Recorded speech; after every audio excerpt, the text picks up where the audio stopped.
সবচেয়ে বড় নিয়ামত হচ্ছে জান্নাত লাভ করা, ঈমান নিয়ে জান্নাতে যাওয়া, এটাই সবচেয়ে বড় নিয়ামত। আপনি যদি ধন সম্পদের মালিক হইলেন আর আল্লাহকে ভুলে গেলেন, হ্যাঁ, দুনিয়ার ধন সম্পদ পাইতে পাইতে মানুষ যদি একেবারে একটা উহুদ পাহাড় সমান পরিমাণ যদি স্বর্ণ তার দেওয়া হয়, তার আরেকটা উহুদ পাহাড় দরকার, আরেকটা স্বর্ণ দরকার তার, এরকম পাহাড়ে যদি একটা সাগরের সমান তার সম্পদ দেওয়া হয়, তার আরেকটা সাগরের দরকার মানুষের সম্পদ, এরকম লোক। এটা শেষ হয় না কোনোদিন। এটাকে নিয়ামত মনে করতেছে না? দুনিয়ার সম্পদ আপনার কাছে একতলা বাড়ি আছে, এবার আপনার একতলা বাড়ি, আপনি আরেকতলা বাড়ির জন্য আপনার এবার টেনশন। আপনার 5 তলা বাড়ি, আপনার 10 তলার প্রতি আপনার টেনশন যে কিভাবে আমার 10 তলা হবে। দুনিয়ার সম্পদের লোভ, এটা মৃত্যুর যেই মাটি, কবরের মধ্যে যে মাটি, যে জিহ্বার ভিতরে শরীরের মধ্যে কবরের মাটি পড়ার আগ পর্যন্ত এই লোভটা শেষ হয় না। দুনিয়ার সম্পদের লোভ কত বেশি, আপনি যত বড় লোকই হন না কেন আপনার অভাব থাকিয়ে যায়, মানে আপনার আরেকটা দরকার বাড়ি। হ্যাঁ, আল্লাহ তাআলার প্রশংসা করতে হবে। একজন ব্যক্তি রাস্তা দিয়ে হাঁটতেছে, সে দেখে যে একজন তার মতো আরেকজন সাইকেল দিয়ে যাচ্ছে, সাইকেল।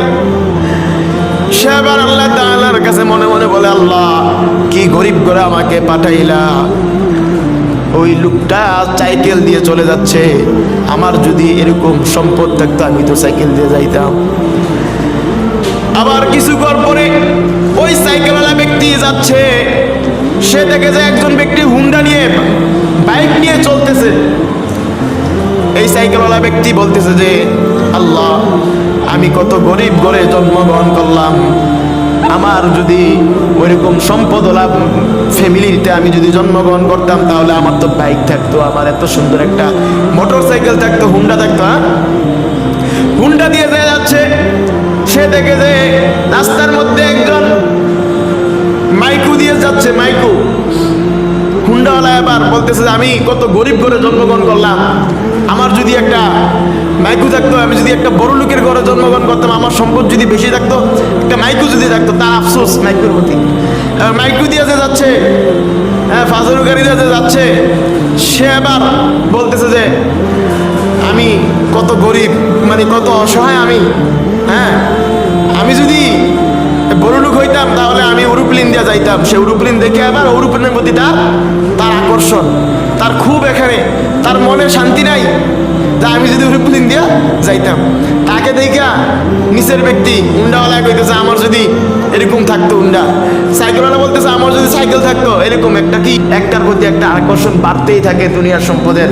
একতলা হওয়ার পরে 2 তলা, 2 তলা হওয়ার পরে 10 তলা, 10 তলা হওয়ার পরে 100 তলা, 100 তলাও সম্ভব হবে না, তার মনের শান্তি হবে না, খোরাকি হবে না। হ্যাঁ, একটা পাহাড় যদি তার জন্য দেওয়া হয়, যেটা সবটা স্বর্ণ, সে আরেকটা পাহাড়ের প্রতি তার আকর্ষণ, তার মনের খুব, তার মনের অশান্তি থেকে যায়। এটা হচ্ছে দুনিয়া। হ্যাঁ, একজন ব্যক্তি, হ্যাঁ, যাচ্ছে, তার পায়ে জুতা নাই, আরেকজন জুতা, খুব সুন্দর দামি জুতা। সে আবার মনে মনে আবার ওই মনের কষ্ট, যা আমার কি নাই, আমার জুতা নাই, আর তার কত সুন্দর জুতা, আমার যদি সম্পদ থাকতো। কিছুক্ষণ পরে সে যাইয়া দেখে আরেকটা ব্যক্তি, তার কোনো পায়ে নাই, তার দুটোটা পাও নাই। এবার সে একটু চিন্তা করলো যে আহা, আমি যে ওই জুতার প্রতি আমার এই এত ভালোবাসা দেখাইলাম, হ্যাঁ, আল্লাহর প্রতি অকৃতজ্ঞ হয়ে গেলাম, আমার জুতা নাই, এই জন্য তার যে পাও নাই দুইটা, তার যে পাও নাই, আমার তো পাও না দিলে পারতো আল্লাহ, আমার যে পাও আছে এটাই বড় নিয়ামত। সে আল্লাহ শুকরিয়া আদায় করলো। হ্যাঁ, এর চেয়ে বড় কি আছে যে আমি হাঁটতে পারতেছি পাও দিয়ে, আরেকজন তো কি নাই, তার পাও নাই, সে পড়ে আছে। এগুলো হচ্ছে কি, চিন্তা করবেন আপনাকে আল্লাহ তাআলা যা দিছে, এটা আপনাকে অনেক কিছু দেওয়া হয়েছে। আপনার পাও আছে, আরেকজনের পাও নাই, একেবারে সে চলতে পারে না, এটা চিন্তা করবেন। আপনার নিচের দিকে চিন্তা করবেন, আপনি 10 তলার দিকে চিন্তা না করিয়া আপনি চিন্তা করবেন যে আপনি যে একটা থাকার জায়গা পাইছেন সেটা নিয়ে চিন্তা করবেন, আল্লাহ তাআলার কাছে শুকরিয়া আদায় করবেন। সম্পদ এটা বেশি হলে খারাপ না, আবার ভালোও না, খারাপও না ভালোও না। সম্পদ, ধন সম্পদ এগুলো কি নিয়ামত, তবে নিয়ামতের সবাই কদর করতে পারে না, সবাই এটাকে গ্রহণ করতে পারে না। আর গ্রহণ করার পরেও বললাম না, এই যে এতগুলো উপমা দিলাম, আপনার আকর্ষণ থেকে যায়, আপনার একটা কষ্ট থেকে যায়। এই কষ্ট থেকে মুক্তি পাওয়ার জন্য আপনাকে শুকরিয়া আদায় করতে হবে, আল্লাহ তাআলার প্রতি শুকরিয়া করবেন। আপনি যখন মোজ দিয়ে যখন খাবার খাইলেন, মোজ দিয়ে খাবার খাইলেন, আপনি আবার আল্লাহ শুকরিয়া করেন, এই মোজ দিয়ে আপনি খাবার পাইছেন। আরেকজন দেখেন সে খাবার পাইতেছে না, যত কোটি টাকার মালিক হোক না কেন, কোটি কোটি টাকার মালিক, অনেক টাকার মালিক, সম্পদের অভাব নাই, কিন্তু তার জন্য রিজিক বন্ধ করে দেওয়া হয়েছে। সে এই যে পেটের মধ্যে পানি, তার পানি ঢুকানো হয়, মানে খাবার স্যালাইনের মাধ্যমে ঢুকানো হয়, অথচ সে কোটি কোটি টাকার মালিক। আপনি ওইটা চিন্তা করেন না, আপনি চিন্তা করতেছেন কি আমি পানি ভাত খাইতেছি, মোজ দিয়ে খাইতেছি, এইগুলো চিন্তা করতেছেন। এগুলো চিন্তা করেন, দেখেন ওই যে আল্লাহ আরেকজনকে খাবার একেবারে বন্ধ করে দিছে, তার মুখ দিয়ে কোনো খাবার ঢুকানোর কোনো সুযোগ নাই, আর শেষ।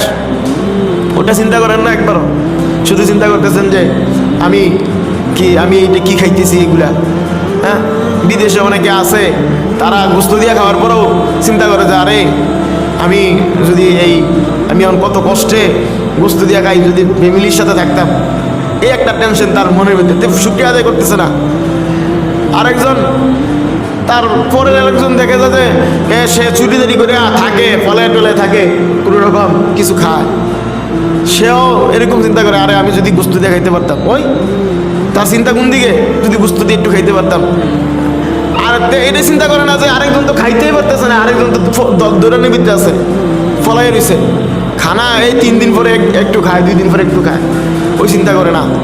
আমাদের এখন এই অবস্থা, আমরা শুকরিয়া আদায় করতে পারতেছি না। শুকরিয়া করতে হবে। আপনাকে দেহ দিছে, শক্তি দিছে, দেখার চোখ দিছে, আপনি যে চোখ দিয়ে দেখতেছেন, আরেকজন তো অন্ধ, জন্ম থেকে অন্ধ, সেটা চিন্তা করলেন না যে আপনাকে যদি অন্ধ বানাইতো, আপনার কোনো বাপ আছে, কোনো বীর আছে নাকি আপনাকে 2টা চোখ দিবে? হ্যাঁ, কোনের কি আছে? কারো কোনো ক্ষমতা নাই, কোনো ডাক্তারের ক্ষমতা নাই জন্ম অন্ধকে চোখ দেওয়ার, আছে ক্ষমতা? আপনার জবান আছে কথা বলার, শুকরিয়া আদায় করার। আপনার জবান যদি জন্ম থেকে বন্ধ করে দেওয়া হয়, পৃথিবীর মধ্যে এমন কোনো ডাক্তার তৈরি হয় নাই যে আপনাকে জবান দিবে, এমন কোনো ডাক্তার তৈরি হয় নাই, এমন কোনো বাবা তৈরি হয় নাই যে আপনাকে জবান দিবে।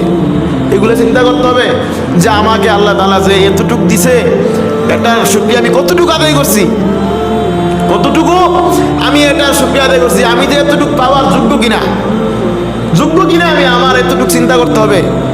আল্লাহ তাআলা আমাদের সবাইকে শাকিরিন বান্দা হিসেবে কবুল করুক, সবাই বলি আমিন। আল্লাহ তাআলার বেশি বেশি যেন প্রশংসা করতে পারি, সবাই বলি আমিন।